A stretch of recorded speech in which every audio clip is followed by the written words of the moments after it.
మనము బిడ్డలము, మనము కుమారులము కుమార్తెలము, ఆయన తండ్రి అయి ఉన్నాడు. ఆయనే మనల్ని పుట్టించను, మనల్ని మనం పుట్టించుకొనలేదు అని 100వ కీర్తనలో రాయబడింది. ఆయన తండ్రి అయినప్పుడు ఎటువంటి తండ్రి అయి ఉన్నాడు? ఈ రోజుల్లో తండ్రులు ఉన్నారు. అమెరికా దేశంలో చెప్పినట్టు షుగర్ డాడీస్ అని చెప్పబడినటువంటి గారాబంగా పెంచేటువంటి తండ్రులు, చెడగొట్టేటువంటి తండ్రులు ఉన్నారు.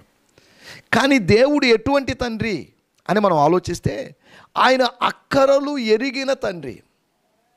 ప్రార్థనకనే వచ్చి ప్రార్థనలో అనేకమైన విషయాలు మీరు తెలియజేస్తూ ఉన్నారు. కానీ దాని ఫలితంగా అవి ప్రార్థనలు దేవుడు వింటాడో లేదో మనకు తెలియదు. కానీ గుర్తుపెట్టుకోవాల్సిన విషయం, నీ అక్కరలన్నీ నీవు ప్రార్థించడానికి ముందే ఆయన ఎరిగి ఉన్నాడు. నీకు అక్కరలు ఏర్పడడానికి ముందే నీ అక్కరలు ఎరిగిన దేవుడు. నీ అక్కరలు ఎరిగిన దేవుడు నీ అక్కరలు తీర్చగలిగిన దేవుడు. నీకు ఈ దినములో లేకపోతే ఎప్పుడైనా నీ అక్కరలు ఉన్నప్పటికీ కూడా ప్రతి అక్కరను తీర్చగలిగిన దేవుడు మనకున్నాడు. దేవుని స్తోత్రం.